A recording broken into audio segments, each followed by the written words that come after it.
Hey you guys, it's Peter, and welcome to my channel, Peterisms, where I tell stories of my life and just little things that I've learned as I have grown into the person that I am today.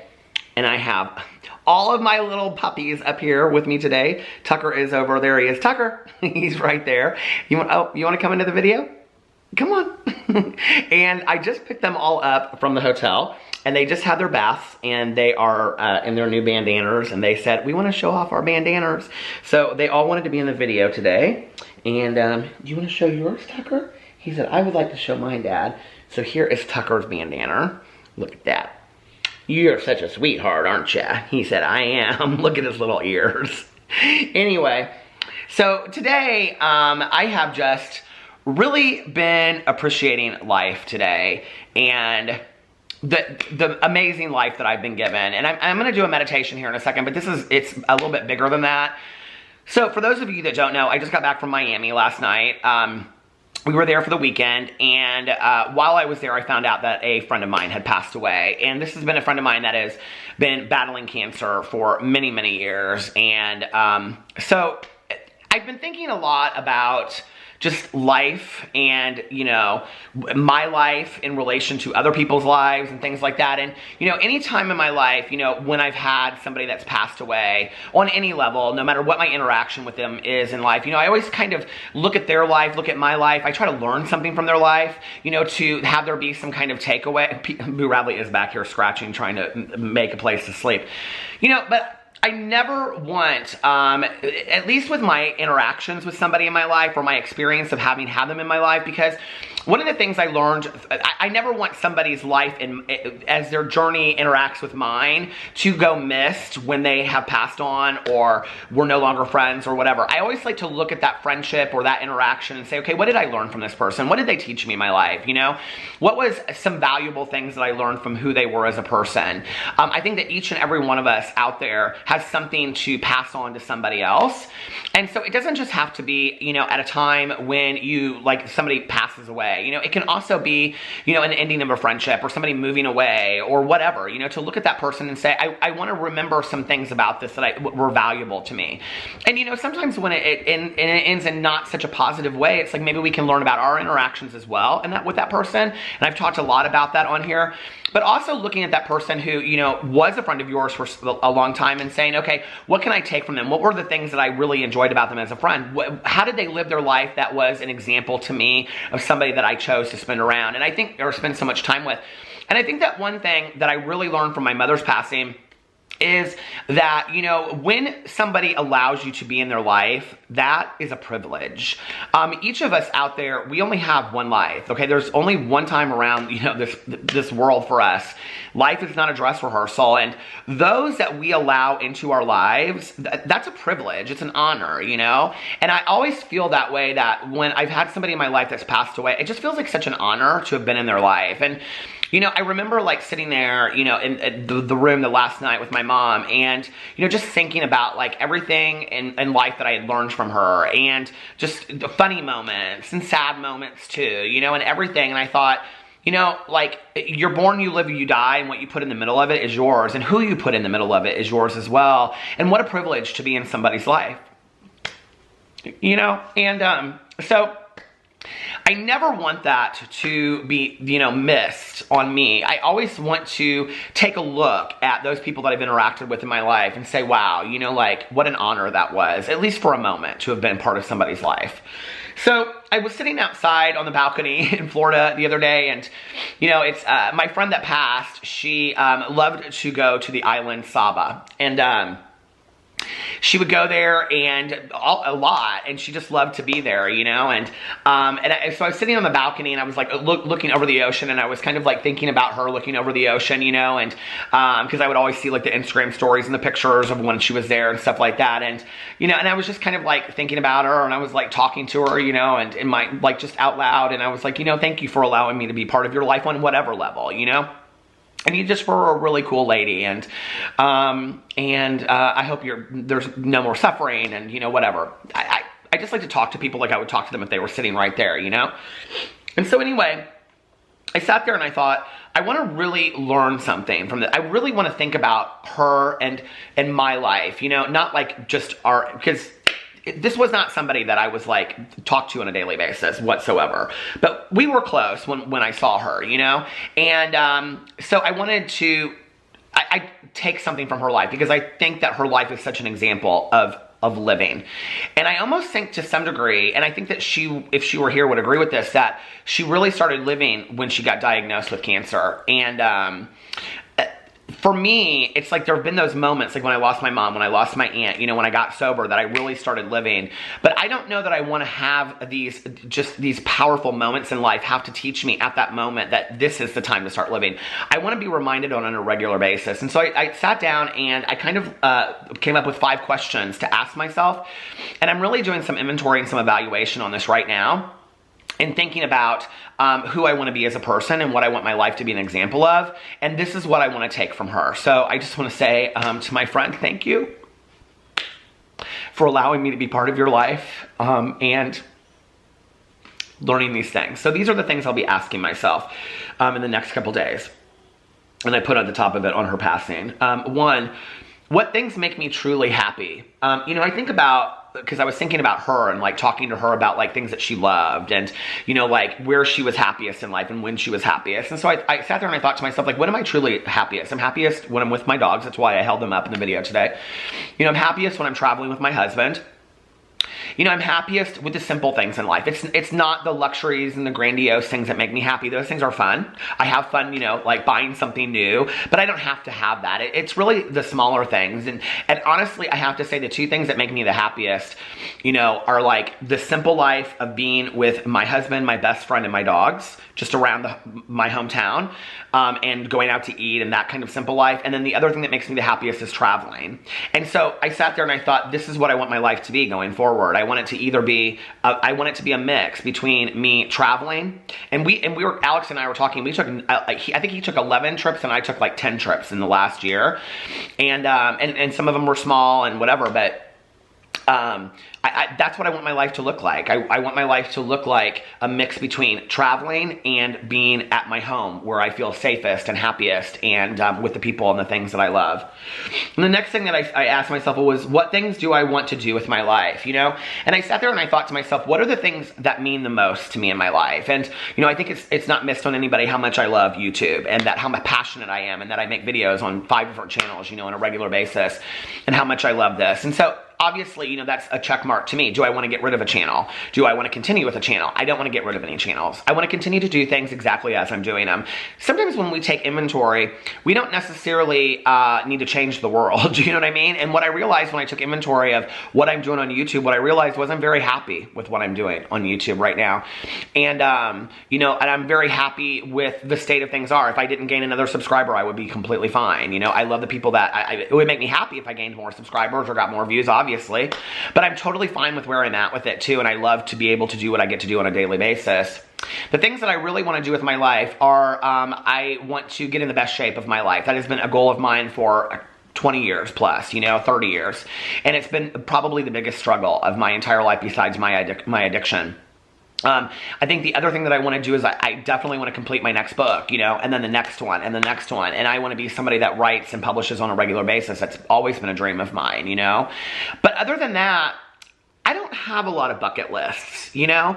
And what I realized was how blessed I am to have a life that I'm truly just pretty happy with, you know. And so that was something that came out of that question to me.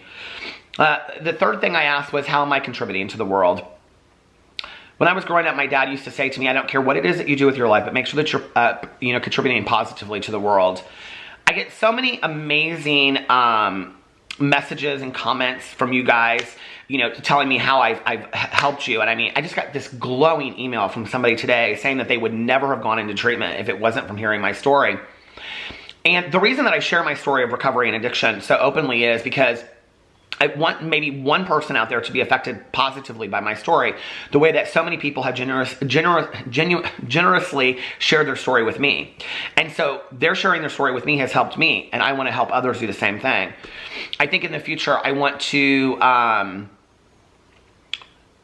really think about weaving the things that I've learned in my life, not just on this channel, but in all of my channels. And, you know, really continuing, I like making people laugh. That's part of what I like to do. But I think, and also in, you know, maybe doing it in different ways. And I also think that I need to get out there and I need to find an organization that I really love to be part of. You know, like if you've watched my vlog, you know that I judged this scholarship pageant this summer, and it just was such a moment for me of meeting these people, and I had such a great time that in the future, you know, like, that I was like, okay, I need to be part of something. Like I really like being around people, and I want to be around people and part of something that is doing some real good in the world, you know? So over the next couple weeks, I'm going to try to find something that I want to get part of, and it will be good for me for my social anxiety too, to step outside of myself and give to others.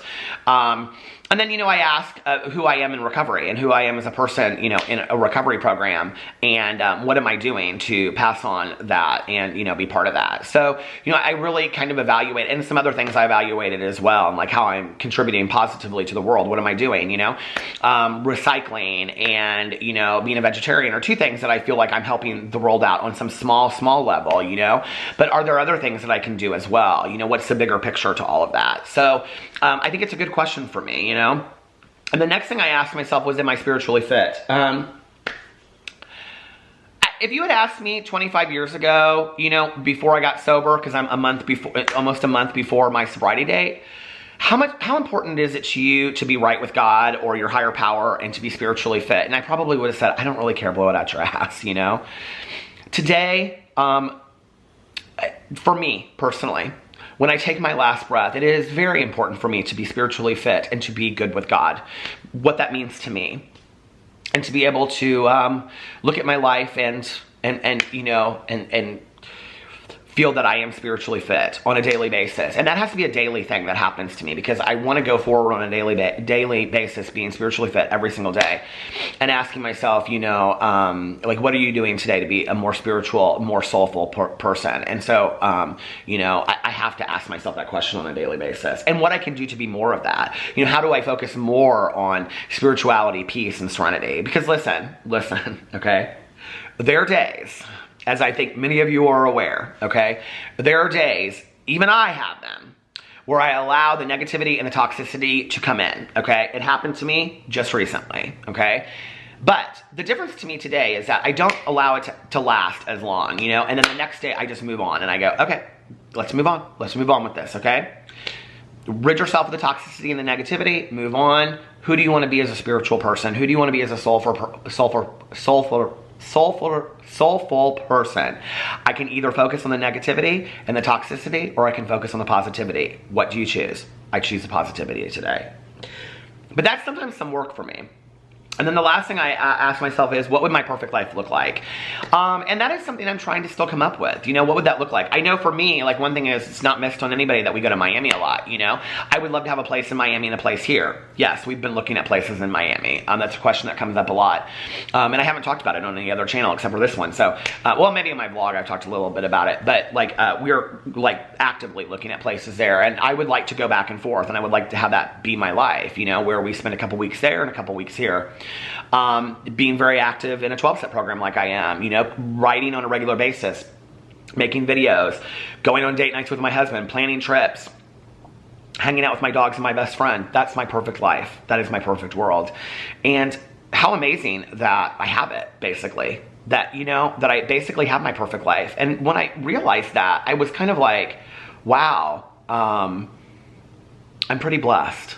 I'm really pretty blessed. So, you know, that was a huge takeaway in doing all of this, you know, and looking at my friend's passing in her life and what her life was represented for me. And I'm so thankful to have known her, you know. Like I said, it was a real privilege. So, okay, I want to go on and I want to read this meditation, and I thought it would be apt to read from Healing After Loss, Daily Meditations for Working Through Grief by Martha Whitmore Hickman today.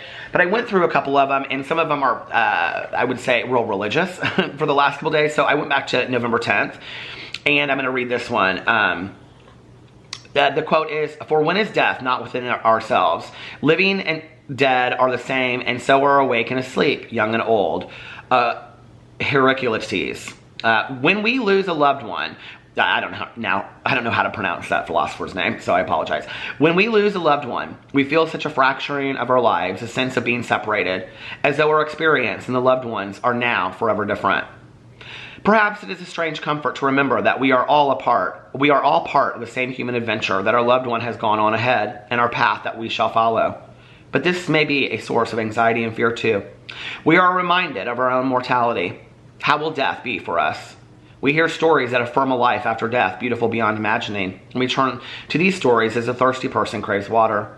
On the other hand, while life has its hard moments, it's also wonderful. We have others we love. We are in no hurry. So all our apprehensions as well as our hopes for life beyond death are brought into focus by the death of a loved one. To be close to another's journey enlarges our own view of life and death, and hopefully death becomes a door, not a wall. As I think of my loved one, I know that the same stream of creation embraces us all. There is a scene at the end of the movie Out of Africa. I love that movie so much. And